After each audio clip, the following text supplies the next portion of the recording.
नमस्कार, FM news देख रहे हैं आप। मैं हूं आपके साथ अंजलि सिंह। उत्तराखंड की खबरों का रुख करते हैं। जैसा कि सीएम पुष्कर सिंह धामी ने प्रदेश की जनता को विकास कार्यों के प्रति आश्वस्त किया। उन्होंने कहा कि बीजेपी की सरकार ने जो संकल्प लिए हैं वो सभी संकल्प हम पूरे करेंगे। साथ ही सीएम ने यह भी कहा कि उत्तराखंड की जनता को पीएम मोदी ने आश्वस्त किया है कि आने वाला दशक उत्तराखंड का दशक होगा और उसके तहत अब तक पिछले 5 सालों में केंद्र की मोदी सरकार ने 1 लाख करोड़ से ज्यादा की योजनाएं उत्तराखंड को दे दी हैं।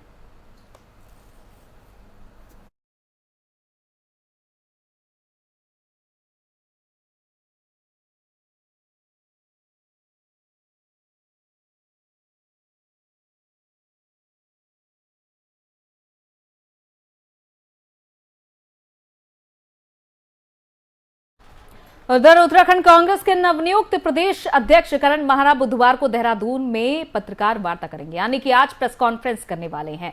माहरा के प्रदेश अध्यक्ष बनने के बाद यह पहली बार प्रेस कॉन्फ्रेंस होगी और ऐसी संभावनाएं हैं कि कांग्रेस में बनी असंतोष पर भी वो आज बात कर सकते हैं। प्रदेश कांग्रेस के नवनियुक्त अध्यक्ष करण माहरा ने अभी पदभार ग्रहण नहीं किया है और 17 अप्रैल को प्रदेश कांग्रेस मुख्यालय में विधिवत पदभार ग्रहण करेंगे। करण माहरा ने कांग्रेस की ओर से की गई नई नियुक्तियों को लेकर विधायकों की नाराजगी को खारिज कर दिया है। उन्होंने कहा है कि कई विधायक उनके संपर्क में हैं।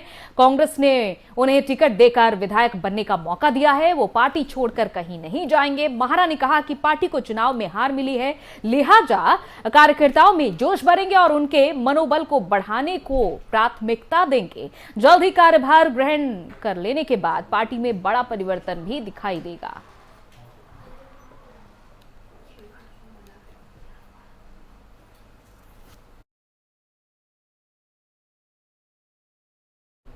उधर कांग्रेस के कई नेता हाईकमान के नेता प्रतिपक्ष और अध्यक्ष बनाए जाने के फैसले से नाराज चल रहे हैं। उधर बड़ी खबर यह भी है कि अब हरीश धामी ने भी कांग्रेस का दामन छोड़ने का संकेत दे दिया है। सार्वजनिक मंच पर वो पार्टी के खिलाफ बयानबाजी करते हुए नजर आ रहे हैं। वहीं कांग्रेस के कई नेता हाईकमान के नेता प्रतिपक्ष और अध्यक्ष बनाए जाने के फैसले से नाराज चल रहे हैं। उधर बड़ी खबर यह है कि अब हरीश धामी ने भी कांग्रेस का दामन छोड़ने के संकेत दे दिए हैं। सार्वजनिक मंच पर वो पार्टी के खिलाफ बयानबाजी करते नजर आ रहे हैं।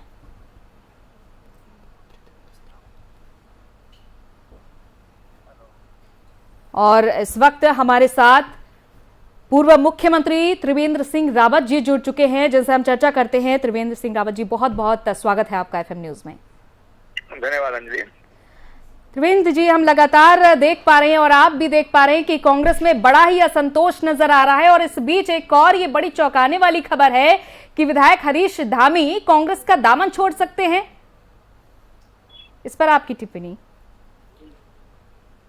देखिए, कांग्रेस में बहुत बड़ा असंतोष है और ये असंतोष जो विधानसभा चुनाव में जो भारी हार हुई है कांग्रेस की, वो निराशा भी इसमें बहुत बड़ा कारण है कि कांग्रेस का जो कुनबा है वो बिखर रहा है जी। जो नेतृत्व है उसकी दुर्बलता, चाहे केंद्रीय नेतृत्व हो चाहे राज्य का नेतृत्व हो, बहुत दुर्बल नेतृत्व साबित हुआ है और उसको कोई भी अपना नेता स्वीकार करने के लिए तैयार नहीं है। जो हालात कांग्रेस की इस समय नजर आ रहे हैं, उससे तो यही लगता है कि नेतृत्व की जो दुर्बलता है वो आज कांग्रेस को नहीं संभाल पा रहा है। बिल्कुल, देखिए ये भी देखा जा रहा है कि आपका कहना है कि नेतृत्व सब कुछ नहीं संभाल पा रहा है और अब तक विधानसभा चुनाव में मिली हार की समीक्षा तक नहीं हुई है और उसके बाद तुरंत पार्टी में घमासान भी मच गया। हाँ, देखिए, कांग्रेस पूरी तरह उत्तराखंड में तो पूरी तरह बिखर चुकी है। कांग्रेस को संभालने वाला कोई नहीं रहा है और इस कारण कांग्रेस रसातल की ओर जा रही है और उसका कारण कोई विपक्षी दल नहीं है, उनका स्वयं का कारण है। क्योंकि जो निष्ठावान जो कार्यकर्ता होने चाहिए, कोई एक विचारधारा होनी चाहिए जो मजबूती प्रदान करती है, कोई उद्देश्य होना चाहिए। हम राजनीति कर रहे हैं तो किस उद्देश्य के लिए कर रहे हैं, तमाम चीजों की कमी है, तमाम चीजों का अभाव है, जिसके कारण आज कांग्रेस की हालत हो रही है। लेकिन अगर हम बात करें, देखिए त्रिवेंद्र जी, हरीश धामी के बारे में, जो हरीश रावत खेमे के सबसे मजबूत पिलर के तौर पर माने जाते हैं, अब उन्होंने ही पार्टी के खिलाफ खुले तौर पर मोर्चा खोल दिया है। क्या संभावनाएं जताई जा रही है? क्या बीजेपी ने उनके लिए दरवाजे खोल रखे हैं तभी वो इस तरह से मोर्चा खोल रहे हैं? नहीं, ऐसा नहीं है कि उनको बीजेपी से प्रेम हो गया या बीजेपी की विचारधारा से उनको कोई प्रेम है, ऐसा कुछ नहीं है। उनको अपने नेतृत्व से ऐसा लगता है कि नफरत हो गई है जी। उनको नेतृत्व नजर नहीं आ रहा है कि वो आखिर कहाँ खड़े हों। इस कारण जो हरीश धामी के बारे में सुनने में आ रहा है, उसका कारण ये सब हो सकता है। त्रिवेंद्र जी, आपके मुताबिक क्या होना चाहिए? देखिए, विपक्षी दल के तौर पर पार्टी में ऐसा कौन सा नेतृत्व आप बेहतर रूप में देख पा रहे हैं कि ये चेहरा होना चाहिए? क्योंकि प्रीतम सिंह ने भी हाल ही मुलाकात की। ये उनका अपना आंतरिक मामला है, वो क्यों ऐसा कर रहे हैं अभी उनकी भी तह तक जाने की जरूरत। आखिर हरीश धामी पर अचानक क्या उनका मोह भंग हो गया है? ये उनकी आंतरिक राजनीति का भी हिस्सा हो सकता है। जी बिल्कुल। देखिए, आपका ये मानना है कि आंतरिक राजनीति का हिस्सा हो सकता है, ठीक है, लेकिन प्रीतम सिंह ने भी हाल ही में सीएम धामी से मुलाकात की थी, जिसे कुछ जगहों पर तो शिष्टाचार भेंट माना जा रहा है और कहीं पर यह भी देखा जा रहा है कि क्योंकि प्रदेश अध्यक्ष के तौर पर ना तो प्रीतम सिंह को जगह मिली और ना ही नेता प्रतिपक्ष के तौर पर, तो एक ये भी बड़ी वजह हो सकती है कि सभी बड़े नेता कांग्रेस से नाराज हो रहे हैं। देखिए, प्रीतम सिंह अपने आप को बहुत अपमानित महसूस कर रहे हैं। जैसा उनका स्वभाव नहीं है वैसा इस समय देखने को मिल रहा है। प्रीतम सिंह बहुत सोबर लीडर के रूप में जाने जाते हैं और बहुत मजबूत जमीन पर पकड़ वाले नेता के रूप में जाने जाते हैं जी। तो उनका जो कष्ट है वो लाजमी है। वो जो जिस तरह से उनके साथ जो है वो बहुत ऐसे है, तो उनकी बहुत अच्छे तरह। देखिए त्रिवेंद्र जी, चर्चाएं ये भी है कि हरीश धामी सीएम पुष्कर सिंह धामी के लिए अपनी विधानसभा सीट तक छोड़ने को तैयार है।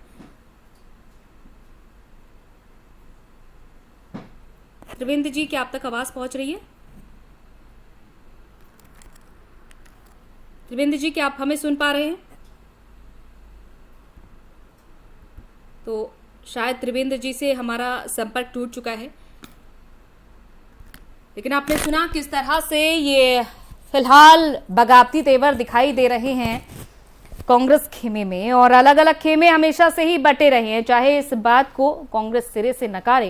लेकिन आपने सुना अभी पूर्व सीएम त्रिवेंद्र सिंह रावत का क्या कुछ कहना रहा। उन्होंने कहा, प्रीतम सिंह के लिए भी उन्होंने ये बड़ी बात कही कि बहुत ही सदे हुए नेता हैं, लेकिन अब वो अपमानजनक महसूस कर रहे हैं। आपने सुना पूर्व सीएम त्रिवेंद्र सिंह रावत का बयान, हमारे चैनल के माध्यम से आपने सुना कि उनका कहना है कि प्रीतम सिंह बहुत ही समझदार सदे हुए नेता हैं, लेकिन अब वो अपमानजनक महसूस कर रहे हैं खुद को, क्योंकि और साथ ही साथ आपने ये भी सुना कि पूर्व सीएम त्रिवेंद्र सिंह रावत का ये भी मानना है कि कांग्रेस में कुछ ठीक नहीं है, नेतृत्व की हमेशा से कमी रही है, नेतृत्वहीन पार्टी बनती चली जा रही है कांग्रेस, और यही एक बड़ी वजह है कि घमासान मचा हुआ है। हालांकि हरीश धामी के जो बगावती तेवर दिखाई दे रहे हैं उसको लेकर भी अभी खुले तौर पर बीजेपी की ओर से कुछ भी नहीं कहा जा रहा है। पूर्व सीएम त्रिवेंद्र सिंह रावत ने भी अभी खुले तौर पर कुछ भी नहीं कहा है। हालांकि उन्होंने ये भी बात कही है कि अगर उनका ये बगावती तेवर दिखाई दे रहा है, वो खुले मंच पर इस तरह से मोर्चा खोले हुए कांग्रेस के ही खिलाफ नजर आ रहे हैं, तो ये जरूरी नहीं है कि पार्टी ने उनके लिए दरवाजे खोलकर रखे हैं या फिर वो बीजेपी में शामिल ही होने जा रहे हैं। उनकी अपनी भी बड़ी वजह हो सकती है। लेकिन आपको ये भी हम बताते चले कि चर्चाएं कुछ दिन पहले यही चल रही थी कि शायद हरीश धामी सीएम पुष्कर सिंह धामी के लिए अपनी सीट छोड़ सकते हैं, क्योंकि जाहिर तौर पर सीएम पुष्कर सिंह धामी अपनी सीट खटीमा से हाल ही में विधानसभा चुनाव हार चुके हैं और अभी कुछ ही महीनों का वक्त है सीएम पुष्कर सिंह धामी के पास कि उनको चुनाव में कोई ना कोई या तो सीट मिल जाती है या तो कोई भी विधायक अपनी सीट को उनके लिए छोड़ देता है। तो ऐसे में संभावनाएं और भी ज्यादा बनती चली जा रही है। और कहा यह भी जाता है अगर दूसरी पार्टी की ओर से यानी कि विपक्षी दल की ओर से अगर सीट खाली की जाती है तो एक बड़ा वर्चस्व सत्ताधारी दल के लिए कायम होता है। और हमेशा से ही इतिहास भी रहा है, कोई भी दल रहा है सत्ता में और सीएम पद की कुर्सी के लिए अगली पार्टी की ओर से यानी कि विपक्षी दल के किसी विधायक की ओर से ही कुर्सी छोड़ी गई है। अब ऐसा ही संभावनाएं हरीश धामी के लिए भी जताई जा रही हैं। और कांग्रेस के कार्यकारी अध्यक्ष रंजीत सिंह रावत जी हमारे साथ जुड़ चुके हैं, उनसे भी हम चर्चा कर लेते हैं और जान लेते हैं कि कांग्रेस में क्या वाकई में सब कुछ ठीक नहीं चल रहा है। रंजीत जी, स्वागत है आपका एफएम न्यूज में। जी नमस्कार। रंजीत जी, हम लगातार उत्तराखंड कांग्रेस में मचे घमासान की खबरें अपने दर्शकों तक भी पहुंचा रहे हैं और हम आपसे भी यही जानना चाहेंगे कि क्या सब कुछ ठीक नहीं चल रहा है? क्या हरीश धामी भी अब खुले मंच पर देखिए विरोध करते हुए नजर आ रहे हैं? हाँ, मैंने भी उनका बयान थोड़ी देर पहले देखा था, लेकिन जितना मीडिया द्वारा बताया जा रहा है ऐसा कुछ नहीं है। थोड़ी बहुत नाराजगी है विधायकों में, उनसे बातचीत करके मामले को सुलझा लिया जाएगा। बिल्कुल, मामले को लेकिन सुलझा लिया जाएगा।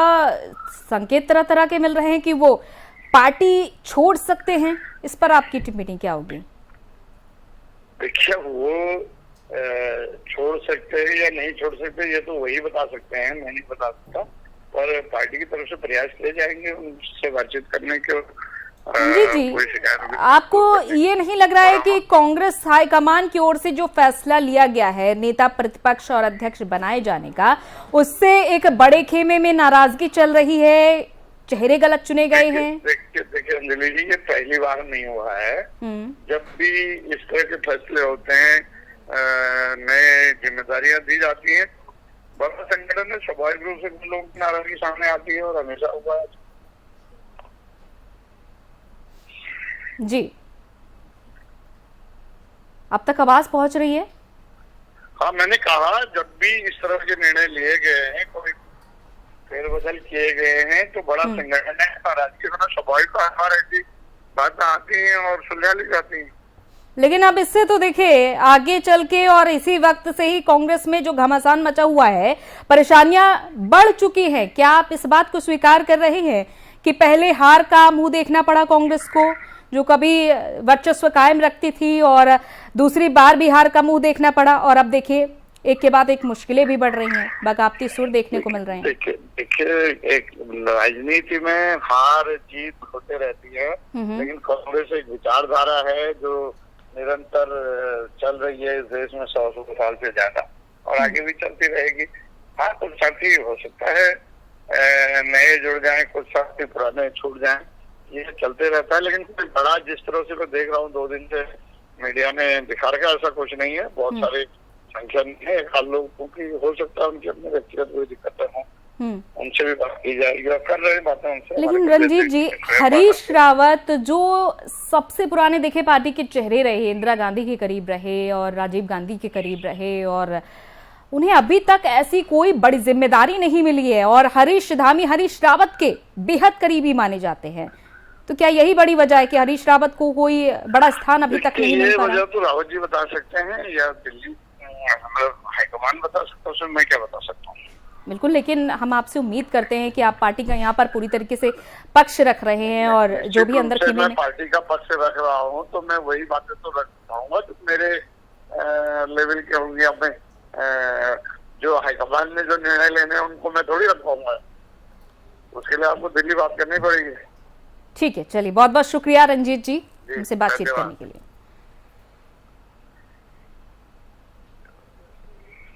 तो फिलहाल आपने प्रतिक्रियाएं सुनी। ये थे कांग्रेस के कार्यकारी अध्यक्ष रंजीत रावत जी, जिनका ये कहना है कि ठीक चल रहा है सब कुछ फिलहाल, लेकिन यहाँ पर जो सामने से सब कुछ दिखाई दे रहा है वहां पर सीधे सीधे साफ तौर पर जो नजर आ रहा है, एक तरफ हरीश धामी के पार्टी को छोड़ने की सुर्खियां जोरों पर हैं, क्योंकि इससे पहले जब जब सुर्खियां तेज पकड़ती हुई नजर आई हैं किसी के पार्टी छोड़ने की, किसी भी बड़े चेहरे के पार्टी छोड़ने की, तो वो कुछ दिन बाद रिजल्ट के तौर पर हमारे सामने भी नजर आया। और यही बात अब हरीश धामी के तेवर में भी साफ तौर पर देखी जा सकती है। उनके जो बगावती तेवर दिखाई दे रहे हैं, उन्होंने जिस तरह से खुले मंच पर मोर्चा खोला और अब ये चर्चाएं जोरों पर है कि हरीश धामी किसी भी वक्त अपना पाला बदल सकते हैं। तो बीजेपी में शामिल होने की भूमिका बनती हुई फिलहाल दिखाई दे रही है। अब ये सब स्थितियां कई तरह के भूमिकाएं बना रही हैं, कई तरह के इशारे देखे जा रहे हैं और कई तरह के संकेत मिल रहे हैं।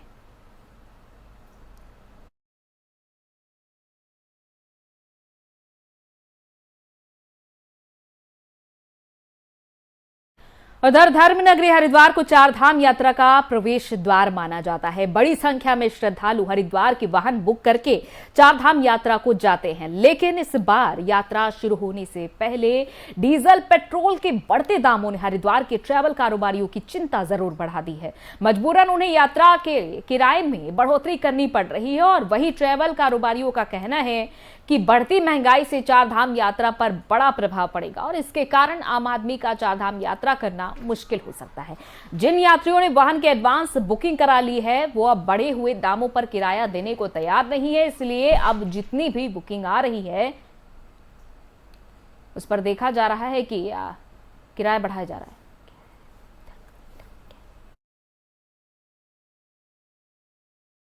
है। डीजल है, पेट्रोल है और आपका सिलेंडर है। जब सब चीज़ महंगी होगी तो कोई भी चीज़ यहाँ से पहाड़ की तरफ जाएगी, तो ऑलरेडी सारा जब डीजल बढ़ गया तो सब चीज़ महंगी होती चली जाएगी।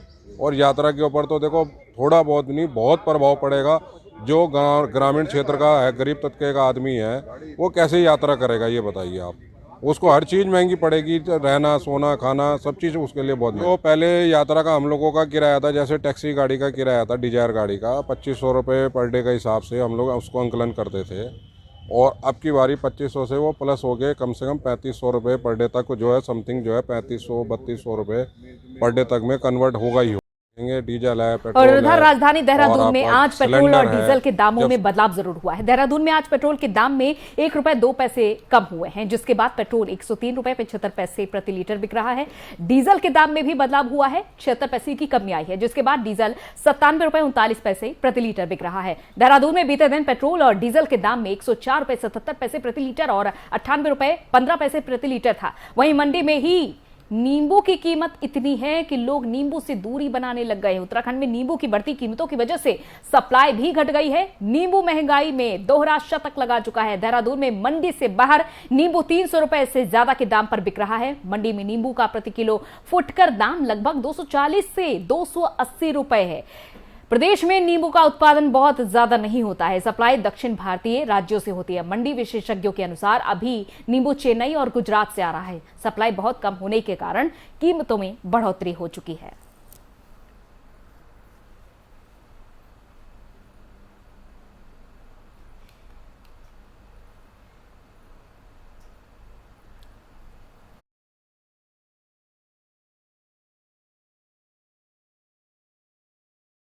और हरिद्वार की ज्वालापुर मार्केट में आरडब्ल्यू विभाग नाला बनाने के काम में काफी लापरवाही बरत रहा है, जिसकी वजह से स्थानीय लोगों को परेशानियों का सामना करना पड़ रहा है।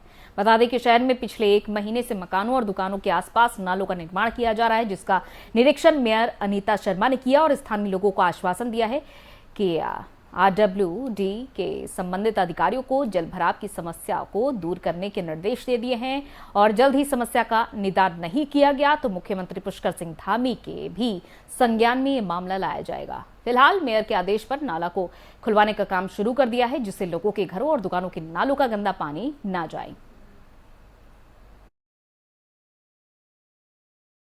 देखो अभी मैं भी आ रही हूँ, इधर से ही बहुत गंदा हो रहा है और बहुत पानी है। ये नाला जो बन रहा है और यहाँ पे कोई भी अधिकारी नहीं आ रहा है देखने। ये तो बड़ी गलत बात है। देखना चाहिए लोगों के घर में किस तरह पानी भर रहा है, नालियों का पानी घर में जा रहा है, कितनी दिक्कत हो रही है हम समझ सकते हैं। इसलिए हम लोग यहाँ पे खड़े हैं क्योंकि हमें पहले सफाई करानी है, नाले को भी ठीक कराना है जिससे लोगों के घर में पानी ना जाए। और डीएम साहब से भी मेरी बात हुई है, वो भी तुरंत कराएंगे इसको, खुद आके भी देखेंगे वो। और जब तक कोई नहीं करेगा, नहीं कोई सुनवाई करेगा, तो फिर हम मुख्यमंत्री से भी मिलेंगे, क्योंकि हमें जनता को ऐसे गंदगी में नहीं रखना है। और हम तो आप जानते ही हो कि हम सफाई के उसमें चलते रहते हैं शुरू से ही, और आज ये बहुत बुरा हाल है। RWD है ये, इससे बात करेंगे। रामजी लाल जी से भी मैंने परसों बात की थी इस विषय में, तो वो कह रहे थे कि अभी पैसा नहीं आया है मैडम, इसलिए रुका हुआ है कार्य, और इससे जल्द पूरा भी किया जाएगा। पानी को इसको निकलवाते हैं, हमने पानी को निकलवाना है, और किसी के घर में पानी नहीं जाएगा, और हम यहीं खड़े जब तक वो कोई भी अधिकारी नहीं आएगा, तो हम उधर मसूरी में खाद्य आपूर्ति विभाग के अधिकारियों ने खाद्य आपूर्ति अधिकारी विवेक साह के नेतृत्व में मंगलवार को शहर के विभिन्न स्थानों पर छापेमारी की और साथ ही लोगों को प्रतिष्ठानों में घरेलू सिलेंडर न लगाने के निर्देश भी दिए। तो वही अधिकारियों का कहना है कि अभियान भविष्य में जारी रहेगा। प्रतिष्ठानों में घरेलू सिलेंडर प्रयोग करने वालों के खिलाफ कार्रवाई होगी। दरअसल खाद्य आपूर्ति विभाग को पिछले काफी दिनों से शिकायत मिल रही थी कि शहर के कुछ प्रतिष्ठित प्रतिष्ठानों में कमर्शियल गैस सिलेंडर के बजाय घरेलू गैस सिलेंडर का प्रयोग हो रहा है। रूटीन अभियान है। इस प्रकार के अभियान हम निरंतर चलाते रहते हैं। बीच बीच में जो एक डोमेस्टिक सिलेंडर का यूज़ के लिए हम कमर्शियल संस्थानों में ये होता है, तो अभियान हम चलाते रहते हैं, पूर्व में चलाते हुए आए हैं। अभी भी हम लगातार कार्रवाई पर लगे हुए हैं। छोटे बड़े सही प्रतिष्ठान पे हम जाके देख रहे हैं, तो अभी वर्तमान में पाया गया कि सभी जगह जो है कमर्शियल सिलेंडर का यूज़ किया जा रहा है। छोटे जो हमारे रेडी वाले और जो ये मैगी चाउमिन मोमो का इस्तेमाल करते हैं, उनके पास छोटे जो कमर्शियल सिलेंडर 5 किलो के हैं वो उसका इस्तेमाल करते पाया गया। अभियान आगे भी चलता रहेगा, और ये एक तरीके से अभियान भी है, जागरूकता अभियान भी है। लोगों को जागरूक भी कराया जा रहा है कि आपको जितने भी हमारे व्यापारिक प्रतिष्ठान होते हैं उसमें आपको कमर्शियल सिलेंडर यूज़ करें, डोमेस्टिक सिलेंडर यूज़ नहीं किया है। अगर कोई कमर्शियल की जगह डोमेस्टिक सिलेंडर प्रयोग करता हुआ आगे दिखता है तो क्या कार्रवाई? तो उस पर जो भी नियम है उस पर कार्रवाई करी जाएगी, अगर सबके पकड़ में आता है। तो फिलहाल अभी सब कुछ ठीक है? फिलहाल तो अभी सभी लोग साथ में हैं, तो अभी तक हमें इस प्रकार की कोई चीज़ मौके पर पाई नहीं गई है। यदि पाई जाएगी इस प्रकार की कोई चीज़ तो इसके खिलाफ कार्रवाई करिए, और इसी अभियान को आगे भी चलाते आगे भी चलता रहे। बिल्कुल आपका कहना ठीक है कि खाद्य आपूर्ति निरीक्षक द्वारा जो है आज बाजार में चेकिंग की गई है डोमेस्टिक और कमर्शियल सिलेंडरों की। ये रूटीन एक चेकअप है जो लगभग हमेशा ही होता है, और मसूरी में लगभग सभी दुकानों पे लोग जो है कमर्शियल सिलेंडर ही इस्तेमाल करते हैं। फिर भी एक जागरूकता के तौर पे, एक अवेयरनेस के तौर पे हमारे खाद्य आपूर्ति निरीक्षक विभाग द्वारा ये मुहिम चलाई गई है, जिसके लिए उनका भी धन्यवाद करते हैं कि जो लोग अनभिज्ञ हैं या जो छोटे दुकानदार जिन्हें नहीं पता, तो उनको भी जागरूकता आती है कि उन्हें दुकानों पर कमर्शियल सिलेंडर इस्तेमाल करना है। कहीं यदि देखिए अज्ञानतापूर्ण वर्ष या गलती से किसी आदमी को नहीं पता है, किसी दुकानदार को, तो उसके लिए हम एक अवेयरनेस ड्राइव भी चलाते रहते हैं, ताकि लोगों को पता चले कि जो भी व्यावसायिक स्थल है वहाँ पे जो है कमर्शियल सिलेंडर का इस्तेमाल करना अनिवार्य है। विभाग द्वारा भी उसके लिए समय समय पे ऐसी ड्राइव चलाई जाती है। और साथ साथ धन्यवाद करना चाहूँगा गैस एजेंसी वालों का भी, जो साथ साथ ही आए हैं और अच्छी छूट पर नए कनेक्शन भी हाथ के हाथ दे रहे हैं। यदि किसी के द्वारा कोई भूलवश छोटा सिलेंडर चलाया जा रहा है तो उसको हाथ के हाथ नया कनेक्शन डिस्काउंट। उधर भोगपुर में अधिकार अधिनियम के तहत प्राप्त जानकारी से जमीन खरीदते समय उसमें पेड़ होने की जानकारी छुपाकर कम स्टैंप ड्यूटी लगाकर रजिस्ट्री कराने का मामला सामने आया है। तो वहीं आरटीआई कार्यकर्ता सुधीर जोशी ने बताया कि उन्होंने तहसील ऋषिकेश के अंतर्गत रजिस्ट्रार आदि की सूचना के आधार पर अधिनियम के तहत पिछले कुछ समय में कुछ जानकारियां प्राप्त की हैं, और उसके आधार पर ग्राम पंचायत गढ़ुल, बागी, रखवाल गांव और कोटसे आदि पर्वतीय गांव में कुछ व्यक्तियों ने जमीन की रजिस्ट्री कराते समय भूखंड में लगे पेड़ों को नहीं दर्शाया, जिससे उन्हें कम स्टाम्प शुल्क का भुगतान करना पड़ा। कि मैंने सूचना के अधिकार से ऋषिकेश रजिस्ट्रार कार्यालय से और ऋषिकेश तहसीलदार से सूचना मांगी थी 28/2/2022 को कि ये हर्षित मलिक, निशांत मलिक, संजय गुप्ता, दिनेश बिष्ट आदि जो लोग हैं ग्राम पंचायत गडोल में, ग्राम पंचायत बागी में, अन्य जगह जैसे ग्राम पंचायत कोटसी, रखवाल गाँव में, यहाँ पर क्या किया जा रहा है, इनके द्वारा ज़मीनें खरीदी जा रही है। तो मैंने पेड़ों की सूची मांगी थी कि इनकी भूमि पर किस किस प्रजाति के पेड़ हैं, जो उन्होंने सूचना के अधिकार में ये लिख के दिया गया कि जो जानकारी दी गई कि जो भूमि है उस भूमि पर किसी भी प्रजाति के पेड़ खसरे में नहीं है, जबकि धरातल पर मौके पर आप मौका मुआयना किया आप लोगों ने, देखो कितने सैकड़ों की संख्या पेड़ खड़े हैं और इनके द्वारा स्टाम्प चोरी की जा रही है। चाहता हूँ कि शासन प्रशासन को इस चीज़ में संज्ञान लेने चाहिए कि ये पर्यावरण को नुकसान पहुँचाया जा रहा है, स्टाम्प चोरी की जा रही है, पेड़ों को नहीं दिखाया जा रहा है, और फिर उनके द्वारा क्या किया जाता है कि राजस्व विभाग, फल उद्यान विभाग और वन विभाग से मिलकर उन पेड़ों को खसरा खोतनी में दिखाकर उन पेड़ों को काट दिया जाता है, जो ठेकेदारों के माध्यम से उनका उठान किया जाता है। पेड़ों को बहुत नुकसान पहुंचाया जा रहा है। जब मौके मुआयने पे लेखपाल द्वारा या तहसीलदार जिसके द्वारा भी उसका दाखिल खारिज किया जाता है तो वो मौके पर ये नहीं देखते कि इसमें पेड़ हैं कि नहीं है। उनकी उनकी सबसे बड़ी इसमें भूमिका राजस्व विभाग की है, जो खसरे में इस पेड़ों को नहीं दिखाया जा रहा है। चलिए इसी के साथ इस बुलेटिन में इतना ही, इजाजत दीजिए, नमस्कार।